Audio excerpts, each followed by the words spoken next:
What's up? This is Keeping It Kingdom with your host, Sylvester Stimley, also known as Sly. And today we are going to have some awesome guests on the show. And my brother in Christ, Ken Butler, is here, and Ashlyn Power is here as well. And today we're going to be talking about keeping the kingdom, where it's not just a saying, it is a lifestyle. So I want to start off just, Ken, could you introduce yourself to those that may not know, but maybe even recommunicate to those who do know what your role is with FCA and the things that you're responsible for in the community of the Dallas-Fort Worth region? Yeah. Thanks, Sly. Yeah, Ken Butler, Area Director for FCA. Been doing this for quite some time now as a volunteer, and now about 7 years as a staff person.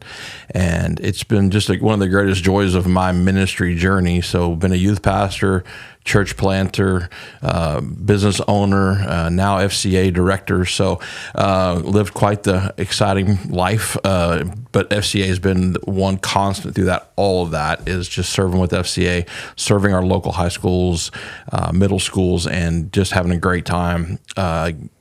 Being a kingdom connector, being a kingdom leader, someone that values working with other organizations, other churches, other people that just love seeing God's kingdom come here in our community. So awesome. I'm excited. That's awesome. And so we met. We talked about this on the podcast we were on previously, I Like Birds. Hey, give them a shout out, go and like them, subscribe, and support I Like Birds.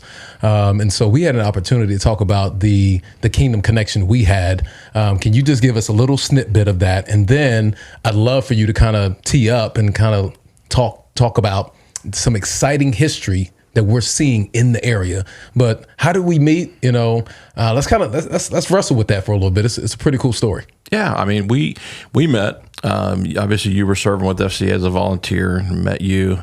And I'm like, who's this dude, Sly? Number one, that's a really cool name. I need to meet this guy, Sly. And talking to some of the coaches in the area, like, hey, this guy Sly comes and talks to our kids. And I'm like, oh man, and he's awesome, man. You need to meet him. And I'm like, okay, well, one of these days, hopefully, we'll get to meet up and hang out and get to know him. And so eventually we got to meet and talked, and then just invited you to come, maybe be a little bit more of a part of our ministry, and we just began talking, and just through that, then COVID hit, and there was a lot of other things going on crazy in the world. And realized that I needed more people like you around me, needed more people that could help us grow in our kingdom approach, help me grow personally as a man, and how I approached our community, and being sure we weren't missing opportunities. We didn't have blind spots in my personal journey.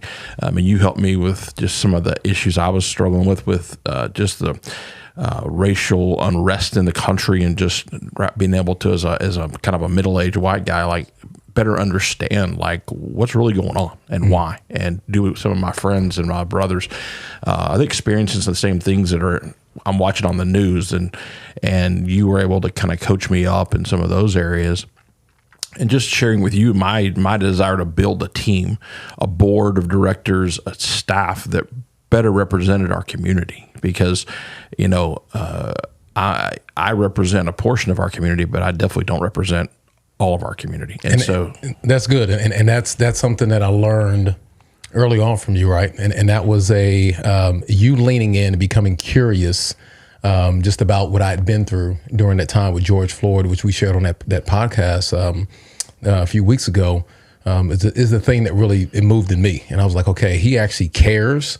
He actually is asking me this because he wants to understand. He doesn't want to dismiss me as others did, right? And so that was really the beginning of our relationship. But it's cool that God had, from a kingdom perspective, he had already been orchestrating and moving things around, right? Because I had a nonprofit that allowed me to go and speak in some of the schools. And I was speaking at Seguin and some of the other high schools, attended some FCA opportunities at Mansfield High School, and then ended up at Lake Ridge. And then that's when coaches reached out to you, and people were like, hey, do you know Ken Butler? And I'm like, I don't know him, but same thing. And so for God to to bring us closer together, so that we could walk on campus together, get out of vehicles together, go into coffee shops together, and people like, those two together? Yeah, it's kingdom, baby. And so Ken, we got some exciting news. There's some things we've been praying about. Man, I think you need to share with the listeners just who's sitting next to you, and then I would love for Ashlyn to be able to just unpack her connection with FCA, and then just really share with us just why you're here and what you plan to see, and some of the things you might have already seen. But Ken, tell us about the history and the need that's been there, and then how we got here. Right. So I'll circle back and use the terminology blind spot again, because I feel like that, and sometimes in kingdom work and church work, we sometimes don't want to acknowledge the things we don't do well. We just want to highlight the things we're doing great, right? We want to say that again. Don't want we don't want to say maybe there's an area of our ministry that's broken, maybe it needs to be fixed, maybe it's a blind spot, maybe we're driving along in the vehicle and we can't even see out the side windows, and we're going to end up smashing into stuff because we're not paying attention, right? So let me pause you for a second, because me and Hayden just had this conversation on the way over here, and the picture that I saw in my mind was, so a blind spot. The cool part about this conversation me and him just had is a blind spot can become less of a blind spot and create complete blindness when you don't have the right people in your life to point out the blind spot. Right. Because in the beginning, it'll start as a blind spot. But the further and the longer we go with it being a blind spot, it now goes from being a spot to complete blindness. Right. So that's good. Yeah. So you got this guy, I mean, area director for FCA. That sounds awesome, right? I mean, that sounds really cool. But at the same time, you're one person. And so you can only do so much. You only have so much capacity. And you begin to pray, so you got to add to the team. But you don't want to just add to the team for the sake of putting people in place, but you want the right people, and we want to pray that God brings the right folks that can help the kingdom grow. And so as a blind spot, I knew, that, I needed help in areas that would help us be more, diverse.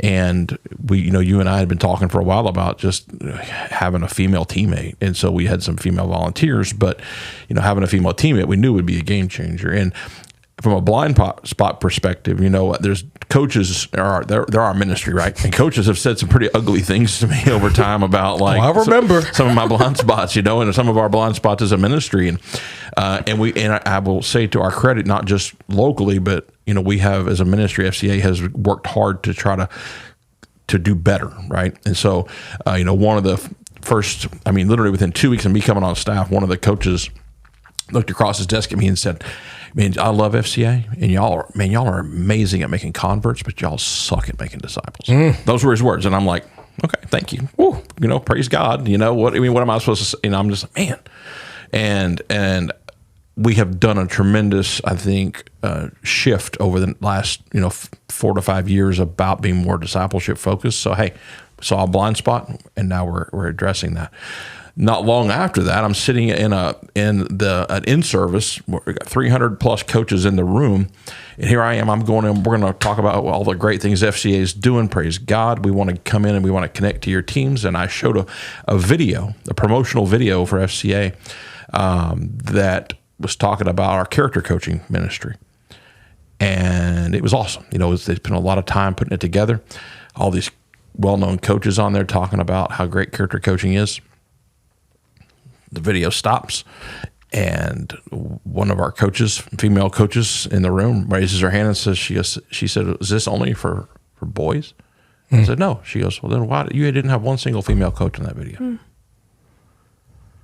So let me pause you right there, because this is another reason when I realized God was opening up an opportunity for me to partner with you, is your ability to keep it kingdom in moments like that, right? For you to be, and I don't know if it was being called out, but for something to be a blind spot to be revealed to you, right? You took that as a moment to say, okay, I need to address this. Yeah. When you're not keeping it kingdom, then it's just a saying, "Oh, okay, cool. Thank you for telling me that," but you never address it, right? Right. And so, as we talked about, like with this podcast, we hope that people can walk away saying that this is not just a saying, this is a lifestyle. Like, you have to die to yourself. And in that moment, you said, okay, what is it going to cost me? Right. What is it going to cost me? It's going to cost me time. It's going to cost me resources. It's going to might even cost me my pride or my ego, whatever it is. And in that moment, you were like, you know what? I'm going to die to myself. and I'm going to actively work on it. And so I love for you to talk about where we're at based on that day, that moment. We no longer have to walk into those situations like that anymore. I believe that we got some exciting news to share with our viewers. And you wanna Yeah, let's do it. talk about that? Yeah. So, one of the things I hope that comes out of this podcast also is other people hearing this message and it resonates and they say, I want to be a part of that team. Yeah. I want to be on that Kingdom team. Right. And so, Brandy Sparks, one of our South Texas staff, reached out to me. She said, hey, I got this young lady and she is awesome. And she's like, you have any margin to bring her on your team? And I was like, well, I don't know. I said, let's talk, And so we jumped on a Zoom call, and I think one of the first messages out of my mouth was to Ashlyn was, I want you to feel called to the team, right? I don't want this to just make a spot, right? We can make a roster spot, but it doesn't mean that it's the right person for the team. So we started having those conversations, and then she came up in May and visited, and we were feeding teachers, and it was a crazy week, and I thought she's never going to want to come back because we're nuts. And then we just kept praying. So God, is she a future teammate? And we cast vision for that. And over time, she said, yeah, I really believe that God's called me to Arlington, Texas. She's not from here. She took a leap of faith to move to an area she's never been before. And so Ashlyn Power, she's here. She's on our team. She's gone through all the FCA training and all the things that are required of an FCA staff person. I really think that training is just a part of like seeing whether you're actually cut out to be a kingdom leader, because if you can get yourself through that, you can do anything. So, hey, she's done it. And so welcome to the team, Ashlyn. Yes. Give it up Thank for you. Ashlyn Thank you. Power. Let's go. We are here. So Miss Ashlyn, welcome. Thank you. Welcome. Thank you. And we're excited that you are here. Would love for you to, just let the viewers know. Who is Ashlyn Power? How'd you get connected to FCA? And tell us a little bit about your testimony and how you got here. Yeah. So I'm Ashlyn, like they said. First of all, it's just been such a blessing these last few weeks, my first few weeks on staff. Just seeing kind of the culmination of the last, however many months since I initially met Ken and Sly on that Zoom call.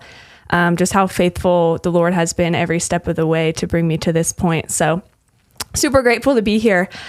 But yeah, I'm from Lincoln, Nebraska originally. And I grew up doing FCA at my school. So junior high through high school, we had FCA at school and was involved in that. And then I went to college out in Utah where I played volleyball there. And then I grad transferred to Texas A&M Corpus Christi to play beach volleyball and finish school down there. And that is where I really got plugged in to FCA. You mentioned Brandy Sparks before. She was our campus rep at A&M Corpus. And I knew when I moved to Texas from Utah, the community, I needed to get plugged into Christian community, that my walk wasn't meant to be walked out alone. Can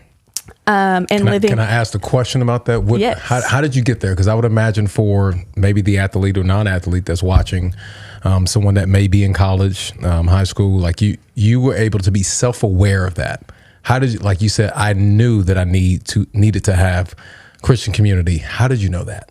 Yeah, I think the best way we learn things is from experiencing them, like through our experiences. So when I was in Utah, I did not have a strong Christian community. A lot of my teammates in Utah and just the people there are very strongly rooted in a different religion. Okay. And so just finding a community of like-minded believers who, just had the same mindset and the same beliefs as me was really a struggle. And so I felt spiritually alone a lot of the time. And I think God had me there for a purpose. He definitely used that time, and he even used unbelievers to pour into me there and shape me into who I am now. But all that to say, I knew when I moved, like, yes, God had me there for a purpose. He used that time. But now that I'm coming to Texas, like, I know how important it is to not be spiritually isolated, to not be trying to walk out my faith by myself. So I need to be plugged into a church. I need to be plugged into strong believers who walk out their faith. And especially, I really prayed for like a mentor type person, to an older woman, to pour into me that had more experience than I did, that was, walking with the Lord and could teach me and show me what that looked like. And that's really what Brandy did for me. So can we touch on that a little bit about having a mentor? Because we've talked about this before, Ken, and I think we've gotten into a culture in a time when we don't like to be told, coached up, right? Having a mentor, having a mentor, like you said, that's older, that's kind of been there some seasons. Like, how has that impacted or changed your life? Yeah, I mean, it's changed the entire trajectory of my life. I would say I would not be sitting here in this podcast studio working full time for FCA if it hadn't been for Brandy mentoring me. So she came alongside me and she inserted herself into my life and basically was like, whatever comes, I'm going to walk through it with you. And that's not always pretty, I think. Like, it doesn't always just look like sitting at a coffee shop doing a Bible study. Like, it looks like, okay, you're in real life out on your team, you're going through this hard thing. You're like, it's challenging me in those moments. Like, hey, who are you discipling right now? Ooh. Like, what are you actually doing on your team that looks different from people who don't know Jesus? Like, so she challenged me in those areas. And I would say the way that she discipled me made me just on fire to go disciple others. Like, I can't keep this to myself. Like, it's not about me, it's about, she would say it's about growing our family tree, our kingdom family tree. So if you look back at, like, she would say, like, I look back on my faith journey, like Brandy, and she's like, God was faithful to my parents, my grandparents, and all these people before me so that I am who I am. And I can say the same thing. Like, I used to think my testimony was boring. Like, oh, I was saved when I was 6 years old. I grew up in a Christian home. I went to church. I went to a Christian school from kindergarten to 12th grade. Memorizing Bible verses was a weekly assignment. Like, I used to think that was boring.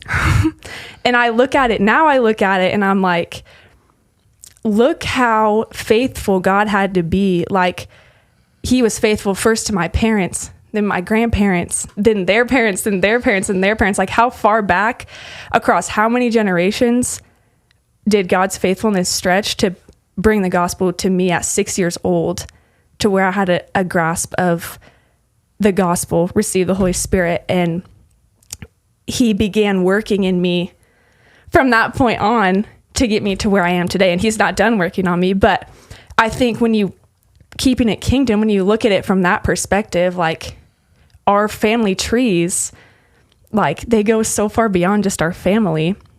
And when Brandy discipled me and now I'm going to go disciple others, like, we're adding roots to our kingdom family tree, which is just awesome. That is beautiful. So what I hear is Brandy was a part of, so we talk about, like, seeds and what seeds can do. Seeds have the ability to go into the ground, and produce trees that produce fruit. But it sounds like, even from a generational perspective, your family was producing trees that produce fruit. All right. And so that's cool to hear about the discipleship piece, because, Ken, I know that that's something that we talked big on, and that's something that we are extremely passionate about. And in fact, I got one of my guys here in the studio with us that I've been discipling. But Ken, can you talk about the impact of discipleship and what that looks like from a character coach position, and just the opportunities that are there for those that do want to get involved? But, what are the practical things? Because she's actually a product of discipleship through FCA,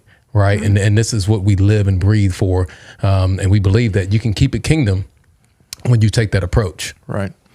Yeah, I think discipleship is such a word that you can ask 100 people what it means, and you'll get a lot of different answers of what discipleship means to different people. But living life with people and doing life with people and putting yourself in environments to promote spiritual growth in a group of people can look very different. FCA creates some very unique opportunities for discipleship. Yeah. Putting yourself in a locker room where it is not a faith environment. It can be very uncomfortable. Hold on, wait. So you're telling me if I walk into a locker room, hey, sitting over there. So if I walk into a locker room, what you're telling me is I'm not going to hear some Brandon Lake. No, I'm not going to hear Gyra.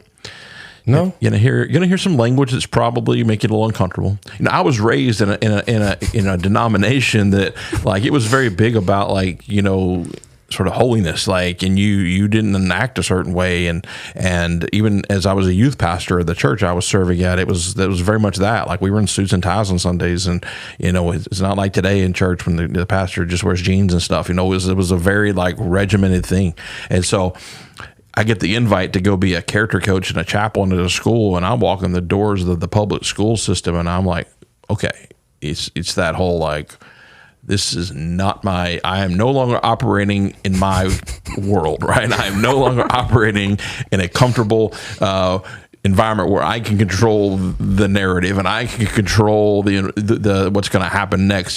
This is not me opening and unlocking the doors of the church on Wednesday nights as a youth pastor and letting students come in. Then I get to determine what happens next, and I got an agenda and an idea of what's going to go down. I mean, I walked in that first year, I was breaking up fights in the locker room. I'm talking to kids that are crying, because something's happened in their family that, I mean, you walk in the door every week and you just really don't know what's going to happen and what discipleship context that's going to be. If it's going to be putting your arm around a young man that's lost a parent or lost a grandparent, or whether they've just had a really difficult, very emotional day at school, or maybe they got told yesterday that they've been cut from the team, or they've been put down to second string or third string when they thought they were going to be a starter, and all of a sudden their identity's in question and everything seems like it feels like their life is falling apart because everything they thought they were going to have. I've had kids sit there and tell me if my parents told me I have to get a scholarship, and how am I going to get a scholarship if I'm not even starting? So they feel like they'll let everybody down, right? And so we get to open up scriptures and point people to the Word of God, and point people even to our own life and say, hey, you know what? I got cut as a junior in high school. And let me tell you how God was faithful through that in my life. And you can share those stories of God's goodness in an environment that is completely out of the ordinary for most people that feel called to ministry. That leads me to a question. Ashlyn, tell us about a time that with discipleship, whether you are discipling someone or maybe Brandy discipling you, that you actually faced some difficult moments, maybe you were discipling somebody on the team, or, because I believe that, yes, walking through the messiness is sometimes overlooked. I think we think discipleship just means going and grab some Starbucks, right? And just, hanging out, but it gets messy. Would you agree? Yes, I would agree. I think when we look at how Jesus discipled the people in his life when he was here, he inserted himself into their mess and became whatever they needed in that moment. And that's not always like a program you can follow. I think sometimes we want to put discipleship in okay, we'll do this, check, we'll do this, check. We'll go through this book. Now you're discipled up. But that's not really real life, and I think about something that a passage that has come up for me over the last, I don't know how many months, is Philippians 2. And can we go there? Yeah, we can go there. Let's go there. Yeah, let's go there. Okay. So what I hear you saying before we get there is that discipleship isn't a book club, it's a journey.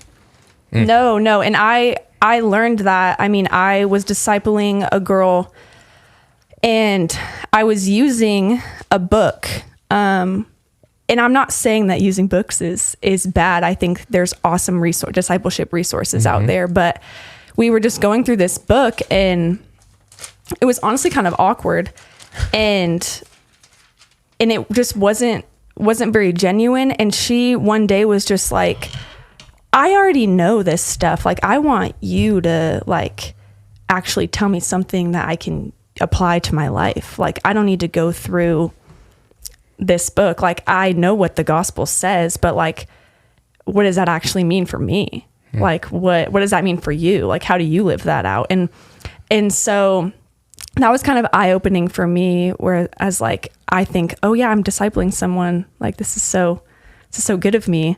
But really, like, it's just not about that. You know, it's about doing life together with people. Like you said, walking through the messy. And Philippians 2, Paul's talking about imitating Christ's humility and how we are to value others above ourselves, and how Jesus was God and made himself nothing, took the nature of a servant, humbled himself, became obedient to death, even death on a cross. And then he goes on to say, he's talking about do everything without grumbling or complaining. My mom's favorite verse, I think. Love you, Mom. But then it just gets to, even if I'm being poured out like a drink offering on the sacrifice and service coming from your faith, I am glad and rejoice with all of you. And that just really struck me, like, as I was praying about joining FCA and doing full-time ministry, like, what is my life if it's not being poured out like a drink offering for the Lord into other people so that they can know and love the Lord? Yeah. Wow. So Ken, when we look at just these opportunities that we get on a day-to-day basis, when you hear Ashlyn's response and thoughts about discipleship, do you have any moments that you've had to like walk through, maybe with the school, hard time that you had to step into a difficult season when the school may have called you, like, hey, we need your help right now? Yeah, I mean, the 8th year I was a character coach was probably that week. This week I'm going to talk about was probably the hardest week I've ever had, as far as just an emotionally, spiritually, physically. It was just hard, right?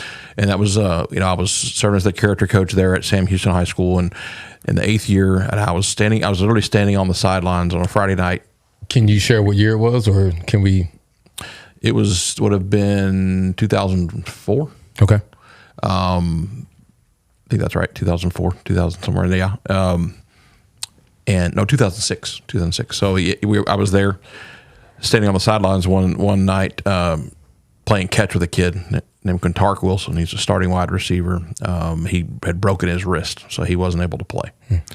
And we were standing there talking about just like, his coming back and everything. And you don't think much about it. It's just relationship building, right? It's that life on life things when you get an opportunity to hang out with a student, hang out with an athlete when they don't have to be doing something pregame.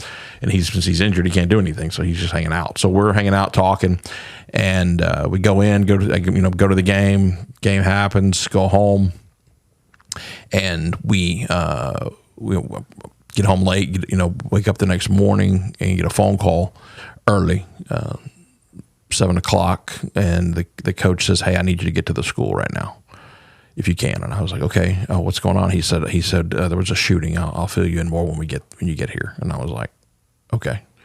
So I jump in the car, drive over to the school. Have no idea what that means, right?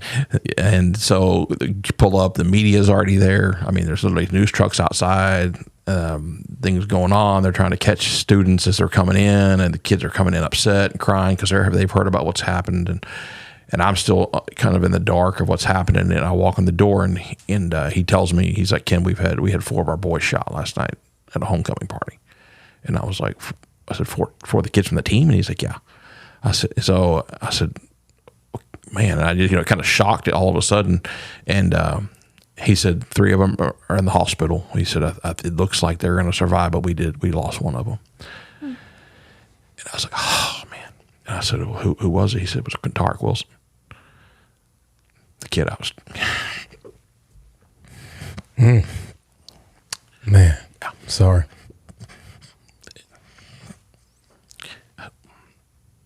I still get emotional about it because I think about those conversations we had. Yeah, every moment is precious. Every moment. And, it makes you think about every chapel message you gave, right? Did Quintard did he hear the gospel? Right. Did he have an opportunity to accept the gospel? And so,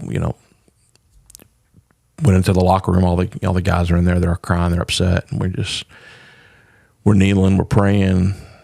Really, in those moments, like that's some of the most hardcore discipleship, shepherding that you can ever imagine. Is just you're the guy that's in there, and you're trying to relate, but you can't relate, and praying, but you don't feel like you have the right answers other than it's going to be okay. I mean, you can't just pat somebody on the back and tell them it's okay when they just lost their best friend 12 hours ago. And so, but that week was also the week that I think I realized the impact of FCA's kingdom reach, right? Because, and personally, your kingdom reach if you do it right. Because I was there and just serving, and I was just being faithful. And the principal saw that, the administration saw that, the students and the coaching staff saw that. And through that next week, I fielded phone calls from coaches' wives saying, I need you to talk to my husband. This has got him a mess. He's getting drunk every night because he can't deal with it. I got people calling me, texting me, hey, can you help in this situation? Can you help in that situation? Went to the school Monday morning, and the principal sits me down and says, I need you to pastor us through this. And I was like, wow, and they don't make a ministry manual for that, right? Someone says, we need you to shepherd us. What does that look like in times of crisis and times of real difficulty? And so I won't draw the story out too long, but essentially that Monday morning, she asked me to go down to the auditorium with her where all the students were sitting, or there were 600 students in the room, and they had the grief counselors around the walls, and they were just allowing the students an opportunity to talk to a counselor if they felt like they needed to. But, as we know, high school students that's just not like, they're not going to respond to that very well. And unless they're really, like at a point of need where there's no other option. And so they were in there, but they were crying.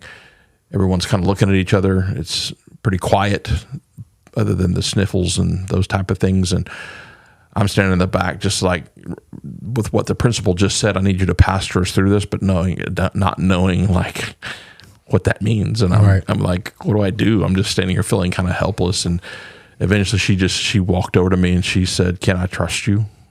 And she hands me a microphone and she says, just go up there and do what you do. Right. Go pastor us. And I said, okay. So I went up there and shared a message of hope, and where I find hope in Christ. I find hope in Jesus, like the hat says.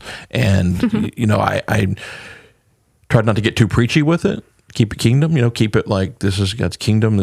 We're here to serve you. We love you. And I asked if I could pray for them, and the kids all nodded. So I prayed, and I was knowing we had district officials in the room, and not knowing, like, am I about to get the principal fired? Am I about to be done being a chaplain and a character coach at the school because I've overstepped some kind of line?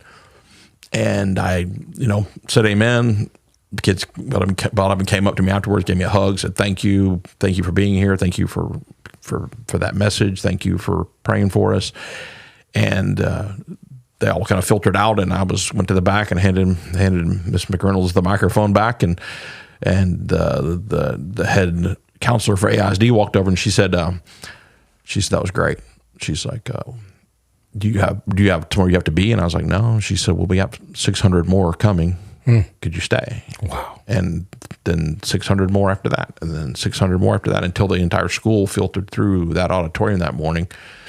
And you get to share a kingdom message in an environment that most pastors and shepherds would not be allowed to step into, because because of a kingdom approach and a kingdom mindset and a kingdom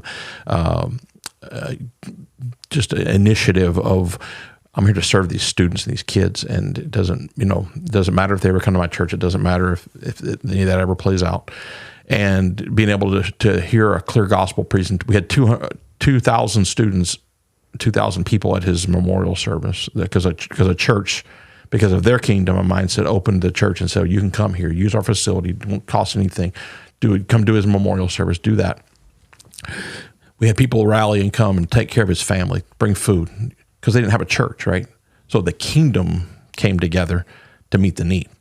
And so they opened their church. We had 200 students came to Christ as a memorial service. Wait. Say that again. 200 students came to faith.